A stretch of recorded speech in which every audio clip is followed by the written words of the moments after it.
as virtudes e as forças de caráter. Tem uma ideia do que de fato isso pode ser ou impactar na nossa vida, principalmente no cotidiano da comunidade escolar?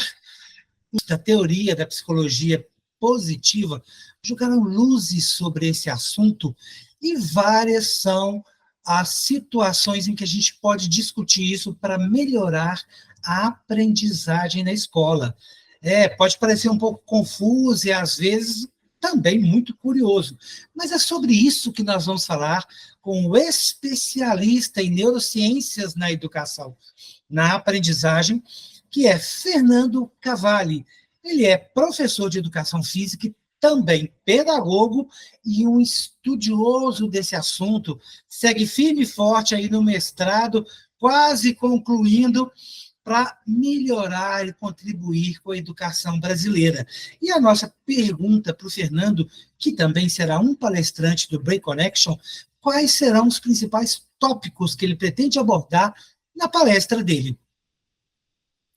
Perfeito. Virtudes e forças de caráter, então, potencializando a aprendizagem.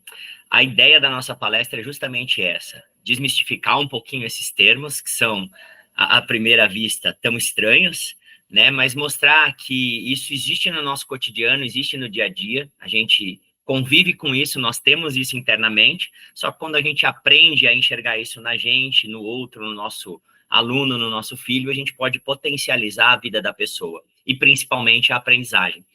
Então, a ideia é trazer luz a isso, entender o que realmente essa teoria diz, vincular isso à neurociência, mostrando como a neurociência trabalha dentro da aprendizagem e como as virtudes podem potencializar todo esse processo, e dar uma amarrada lá no final, dando algumas dicas de como a gente pode começar essa caminhada para usar essa teoria a nosso favor, seja em casa, na educação dos filhos, seja na escola, com os nossos estudantes.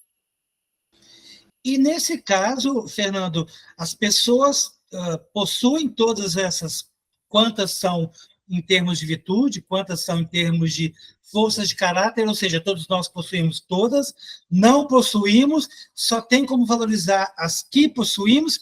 Como é que funciona esse processo e como que ele é revertido em benefício do aprendizado? Perfeito. Dentro da teoria, que as virtudes e forças de caráter são a espinha dorsal da psicologia positiva. A psicologia positiva, desenvolvida lá nos seus primórdios pelo Dr. Martin Seligman, que é um psicólogo, e apesar do nome psicologia positiva, ela não é uma área específica da psicologia. Qualquer pessoa pode estudar e aplicar isso dentro do seu campo de estudo, dentro da educação dos filhos, aonde dê entender, porque ela é um campo de estudo aberto, mas é uma ciência. Dentro dessa teoria, as virtudes são 6 e as forças de caráter são 24. E o que difere uma da outra? As virtudes humanas, elas foram pesquisadas ao longo dos séculos da existência humana, de diversas civilizações, para que a gente pudesse encontrar tanto as virtudes quanto as forças de caráter que fossem valorizadas e reconhecidas no mundo todo ao longo dos tempos. Essas virtudes são sabedoria e conhecimento, coragem, humanidade, justiça, temperança e transcendência. Só que essas virtudes, a gente não desenvolve diretamente a virtude. As forças de caráter, sim, são os caminhos para que a gente possa se tornar essas pessoas virtuosas que a teoria traz. Então, são 24 forças de caráter. Como exemplo, tá? Dentro da sabedoria e conhecimento, as forças de caráter que compõem essa virtude, que faz a gente chegar até lá, são a criatividade, a curiosidade, o critério, amor ao aprendizado e perspectiva. E aí, cada virtude vai ter o seu conjunto de força de caráter. E são essas que a gente pode desenvolver. Todo mundo tem as 6 virtudes e todo mundo tem as 24 forças de caráter. Só que em níveis diferentes. Não tem uma força superior à outra, não tem uma virtude superior à outra. O que tem são pessoas que, ao longo da vida, além da questão genética, elas têm a convivência dentro do lar, a convivência na escola, no dia a dia, essas vivências sociais que vão potencializar mais o desenvolvimento de algumas forças de caráter e menos de outras. Então, existe até um site, que é do Instituto VIA, que permite que a gente faça um teste online com comprovação científica, para a gente ter um relatório da ordem que as nossas forças de caráter estão desenvolvidas.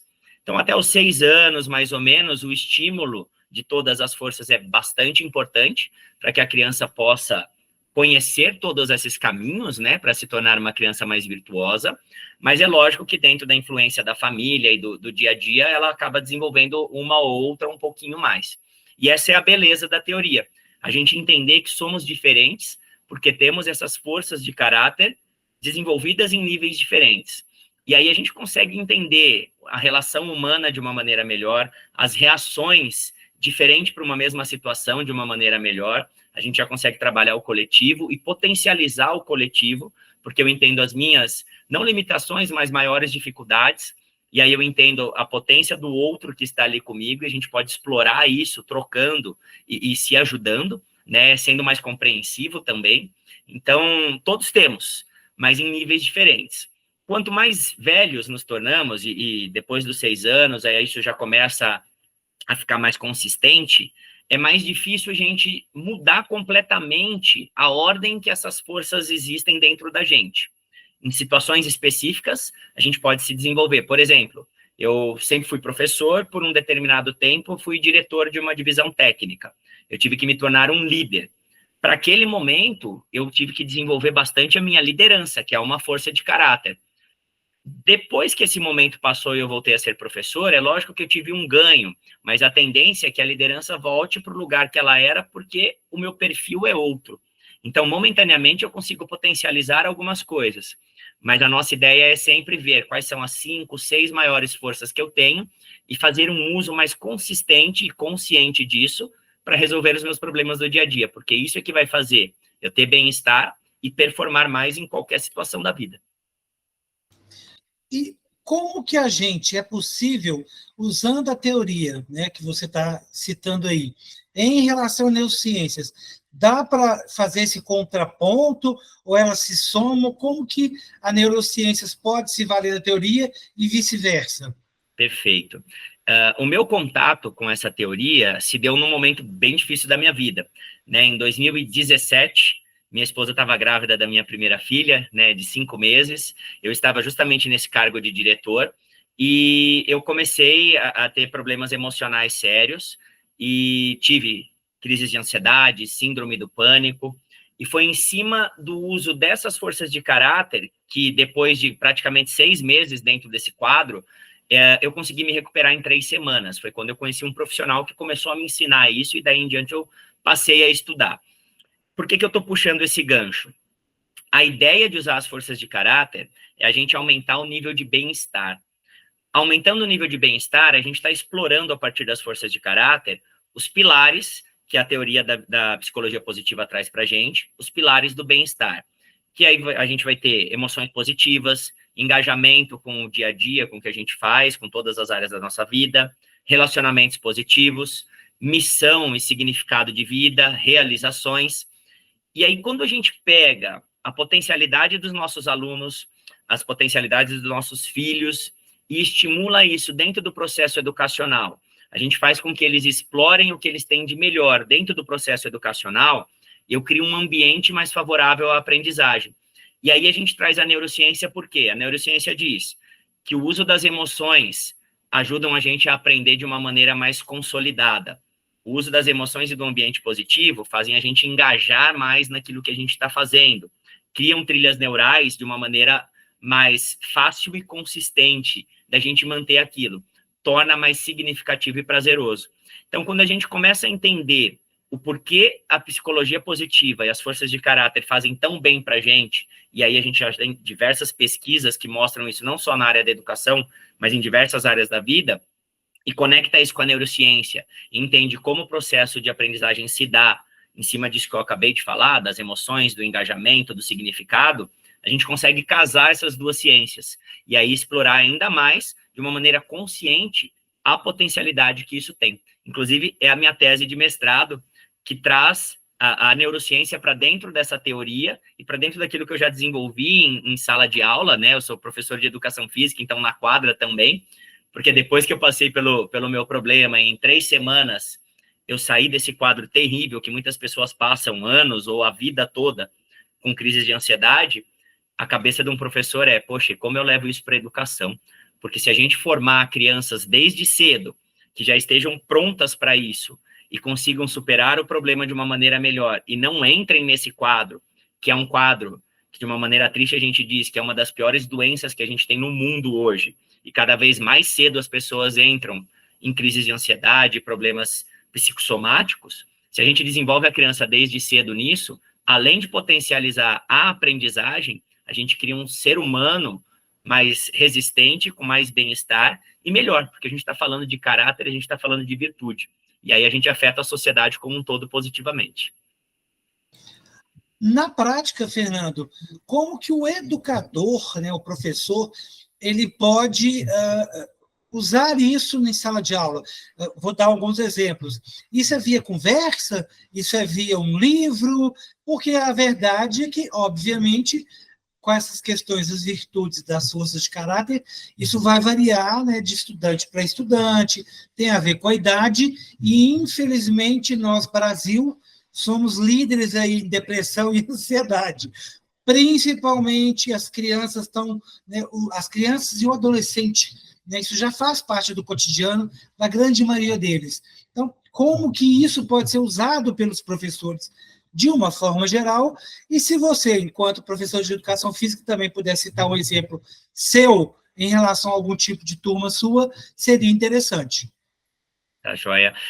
Infelizmente, esse quadro é uma realidade, né? Não só nas crianças e nos adolescentes, adultos também, mas falando de educação, na maioria das pesquisas que a gente procura sobre afastamentos por psiquiatria, crise de ansiedade, síndrome do pânico, a profissão professor geralmente está entre as 5 profissões com maior incidência desse tipo de problema, né? E aí é um quadro que realmente é terrível, porque se a gente pensa que o ambiente positivo ele é necessário para a aprendizagem, e a gente tem, além do estudante, o educador como uma das principais profissões com problemas emocionais, é realmente sério. E na hora que a gente se desenvolve e começa a pensar dentro da psicologia positiva, das virtudes e forças de caráter, junto com o aluno, o professor nem precisa estudar muito tempo e se tornar um mestre dentro da área para depois poder ensinar. A ideia é que ele pratique junto com o aluno, para que a gente não demore muito também, mas isso já vai trazer resultado. O professor se desenvolve, né? E subindo esse nível de bem-estar do professor, a relação humana já é mais estabelecida, melhor estabelecida, e o resultado do que a gente faz ali na prática do dia a dia também. O que é legal nisso? É muito fácil da gente estimular. A gente precisa primeiro trazer o conhecimento, né? Então, o que é isso? Num primeiro momento, o simples fato da gente falar quais são as forças de caráter e mostrar onde ela acontece, e, de repente, dividir o calendário escolar e tematizar esse calendário, esses períodos, com uma força de caráter e chamar a atenção, colocar foco nessa força e fazer com que os alunos entendam aonde isso aparece no dia a dia, fazer com que ele pratique mais, não só nos estudos, mas nas suas relações como um todo. Isso já vai desenvolver. E o mais legal, se a gente explora as 24 forças dentro de 1, 2 anos dessa maneira, eu já faço com que em algum momento, cada aluno que está ali comigo, cada estudante que está ali comigo, explore a sua potencialidade, mesmo que ele ainda não saiba quais são as principais forças de caráter dele. Mas no momento em que eu trabalho o meu conteúdo, focando, seja na criatividade, na liderança, no trabalho em equipe, e explicando o que a gente está fazendo, que é voltar realmente para essas forças de caráter, se o estudante ele tem na sua potencialidade aquela força, a maneira que eu exploro o conteúdo voltado para aquela força vai fazer com que ele tenha um destaque, e naquele momento ele tenha um bem-estar mais elevado. E aí a gente começa a entender essas diferenças entre os estudantes. Isso, assim, é o passo mais simples, que já é o passo inicial, que é mostrar que existe praticando. O próprio professor vai passar por isso, porque quando a gente explorar as forças, que são as melhores do professor, ele vai perceber que ele também tem um desenvolvimento diferenciado. Então, esse é um primeiro passo, que é mostrar que aquilo existe e fazer a pessoa começar a se autoavaliar. E aí a gente vai aprofundando com o teste online que os estudantes podem fazer. A gente pode propor um teste mais empírico, não tão com comprovação científica, mas que faça a gente refletir sobre essas forças, e aí a gente começa a traçar as estratégias. Dentro da educação física, vamos pegar um exemplo que é extremamente conhecido, da queimada. Quando eu pego o jogo da queimada e simplesmente falo para a criança jogar, ela vai jogar. Mas aí se eu falo que eu vou trabalhar com a curiosidade, e dentro da curiosidade ela vai trazer formas de jogar a queimada, ela vai trazer a origem da queimada, ela vai ver se a família jogou queimada. Eu estou focando na curiosidade a partir do jogo queimada. Aí a liderança, a mesma coisa. Então, o foco do jogo de queimada vai estar na liderança. Qual a função da liderança, como a liderança exerce, o que a liderança exerce dentro de um jogo de queimada, as regras vão ser trabalhadas, voltadas para isso. Então, eu sempre vou mexer na estratégia dentro do conteúdo e do planejamento que eu sempre trabalhei. Mas o foco ele vai ser colocado em cima dessa força. E aí eu já começo a estimular e desenvolver o bem-estar a partir daí. Não é complexo. Essa que é a excelência dessa metodologia. É fácil da gente começar a colocar em prática. Até o fim do ano, muito provavelmente, eu lançarei uma série de livros. Eu já tenho um livro de competências socioemocionais na educação física escolar, que fala sobre essa teoria. É um livro que, através do meu próprio Instagram, @Fernando Cavalli, a gente pode enviar para quem tiver o interesse. Mas esse livro, ele traz 3 anos meus, depois dessa fase triste que eu tive, de crise de ansiedade, trabalhando para desenvolver uma metodologia prática, baseado nisso que eu acabei de explicar, para que o professor consiga rapidamente começar a usar isso no seu cotidiano. Depois desse livro, que é o que vai ser lançado esse ano ainda, esse livro foi adaptado para todos os componentes curriculares, e junto com ele mais 14 livros.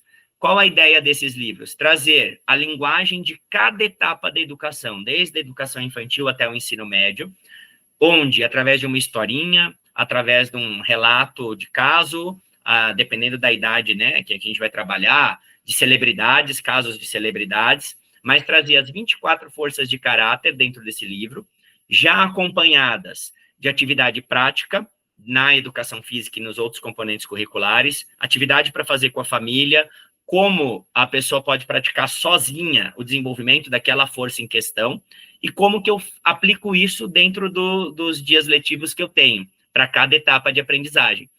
Dentro desse livro também tem um QR Code com estratégias extras para a gente fazer professor-aluno, pai, filho, e a gente individualmente praticar também, que é justamente ampliar esse repertório o mais rápido possível, para a gente começar uma aplicação, que no começo a gente pode até fazer de uma maneira meio mecânica, mas que aos poucos vai se tornando mais natural para a gente. E aí a gente passa a fazer o que a gente sempre fez, só que intencionalmente. Porque todo dia a gente aplica as forças de caráter e não percebe. No momento que eu aprendo sobre ela, aprendo sobre mim, como elas estão dentro de mim, e faço isso de maneira intencional, eu já potencializei o uso dessa força e já potencializei a aprendizagem, seja em qual área for. Podem ficar tranquilos, porque os contatos, as informações sobre o livro, como conversar com o professor, vai estar tudo na nossa legenda, para vocês poderem fazer essa interface com ele, será bem tranquilo. E para a gente entender um pouco mais esse passo a passo, esse processo aí da questão das virtudes, da questão das forças de caráter, porque a gente enfrenta uma situação em relação aos professores, Fernando, que é um pouco disso que você falou mesmo antes, a questão da saúde mental. Não sei se você faz isso na escola que você trabalha, se é da rede pública ou da rede particular, né? Acredito eu que, né, entre aspas, seja um processo mais fácil na rede particular do que na rede pública. Na rede pública, talvez a demanda seja maior, os problemas sejam maiores, os alunos venham com uma carga aí de diversidade grande e compliquem um pouco mais o cotidiano dos professores. Você pratica isso um pouco com seus colegas, né, professores, né, propôs aí alguma coisa na escola, porque como a gente tem, realmente conseguir fazer isso? Porque você tem aí professores que estão no pré-aposentadoria, né, já não estão muito querendo fazer mais nada, né, vamos brincar que eles já estão aí empurrando com a barriga. Tem os professores que estão completamente desanimados por causa da questão salarial, e tem a grande maioria, felizmente, quero acreditar eu, que ama o que faz e está ali se matando porque acredita. Né? E a gente precisa valorizar e agradecer muito esses professores que realmente amam e fazem com prazer. Como é que seria esse processo? Sim, você já passou por isso, né? Contribui com isso, não contribui? Como é que é a sua visão dessa situação? Legal. Eu sou das duas redes, na verdade, eu estou há 20 anos na rede pública, Comecei na rede estadual, depois migrei para a rede municipal, e há 5 anos na privada, na rede privada. Olha, mudam algumas coisas, mas eu diria que os problemas, eles no fundo, acabam sendo semelhantes, né? A gente vai ter a questão financeira, né, que impacta bastante.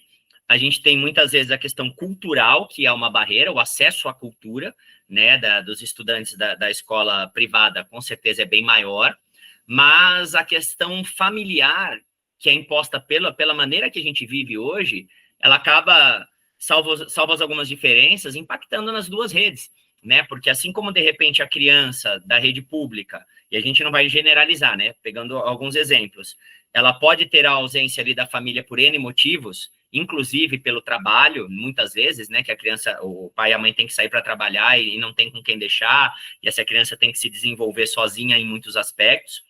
Na rede privada também não foge muito disso, né? Então, em alguns aspectos, elas acabam tendo problemas semelhantes, com algumas características aí diferentes.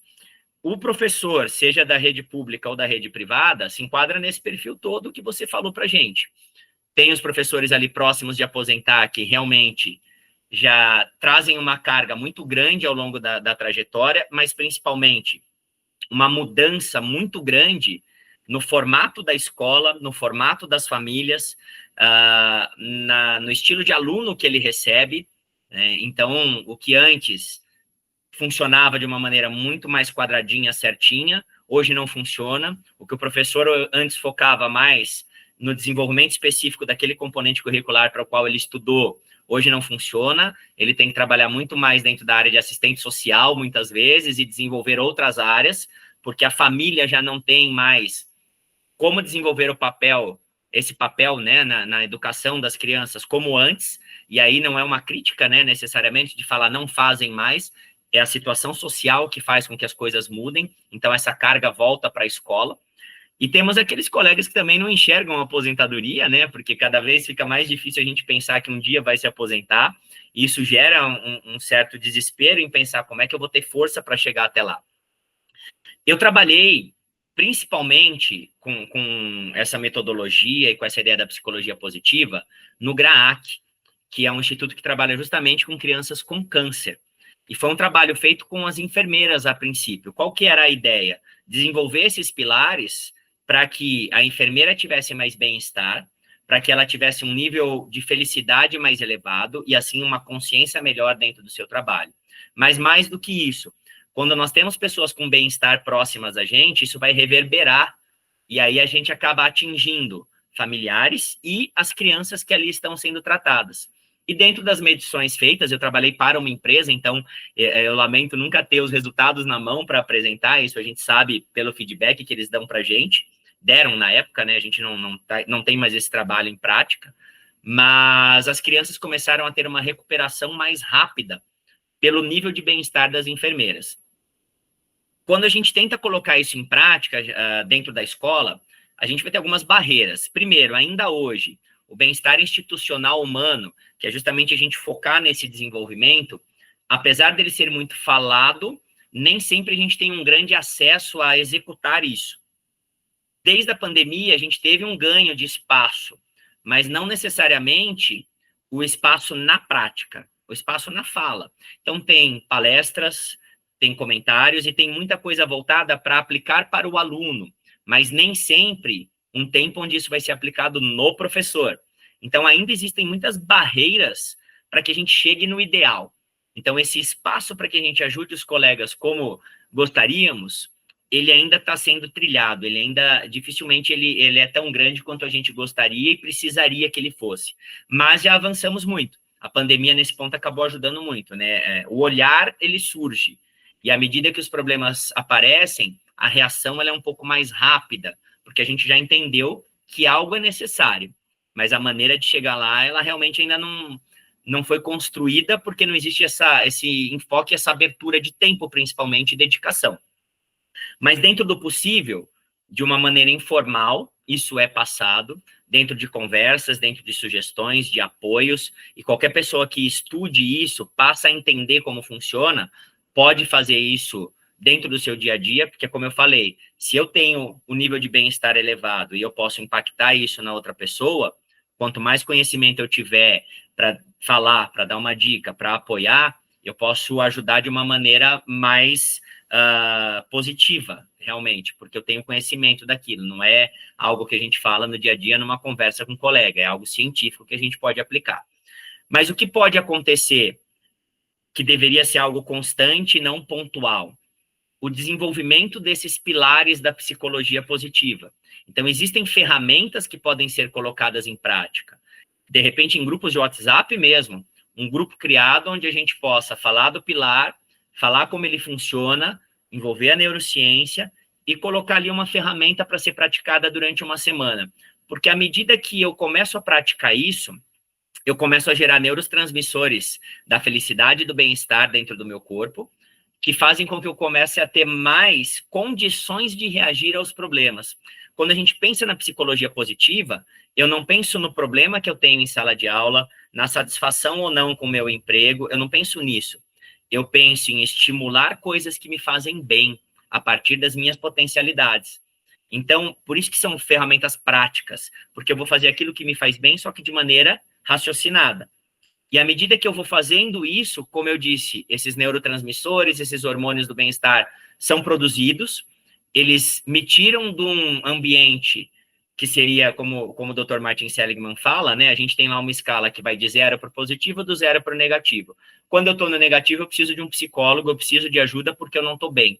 E aí, se isso desce muito, eu entro na crise de ansiedade, na síndrome do pânico. Eu preciso de ajuda para sair dali porque eu não tenho forças.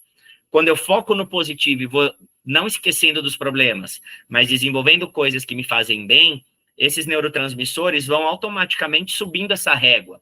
E quando eu passo do 0 para o positivo, os problemas continuam lá, mas eu tenho energia e recursos para conseguir driblar isso e estar bem no dia a dia. E a partir do momento que eu sei usar esses recursos, eu sei lidar melhor com cada situação, com cada desafio que a educação me traz. Então, o grande ponto é não ser nada pontual. Algo pontual, direto, vai ajudar, mas não vai resolver. É um desenvolvimento humano, é um processo. Por isso que quando eu trago essa ideia dos livros, é a gente pegar desde a educação infantil até o ensino médio. E que dentro disso, dessas práticas, da maneira que eu falei, no que o docente ele vai passar isso para o seu aluno, ele vai estar praticando, ele vai estar fazendo junto. Ele vai estar orientando isso para acontecer lá em casa com os pais. E todos vão praticar ao longo de todo esse período de tempo esses pilares da psicologia positiva através da força de caráter. Por isso que esse processo ele acaba dentro da educação sendo importante para todo mundo, porque todos praticam, né? É algo que precisa ser constante. Que tal você que está aí nos ouvindo no podcast, nos assistindo no YouTube, fazer com que a felicidade seja constante no seu dia a dia, para que você consiga estimular mais o aprendizado, as realizações em torno de você. Afinal, se a sua escala do 0 para cima estiver mais alta, sempre no positivo, isso é um bom sinal, e um sinal de que não só você como pessoa física na sua casa, mas no profissional, você conseguirá ter mais resultados, também contribuir, principalmente como professor e educador, dos resultados em sala de aula, na comunidade escolar, e talvez seja um indicativo para você prestar mais atenção que a teoria da psicologia positiva, com as virtudes, com as forças de caráter, podem fazer a diferença na sua vida. Que tal entender mais sobre esse assunto, como que você pode fortalecer, incrementar aí as suas potencialidades, e a gente pode levar um pouco disso para as competências, um pouco disso para as habilidades, e muito disso para a nossa vida. Afinal, se é para o bem, por que não a gente aproveitar?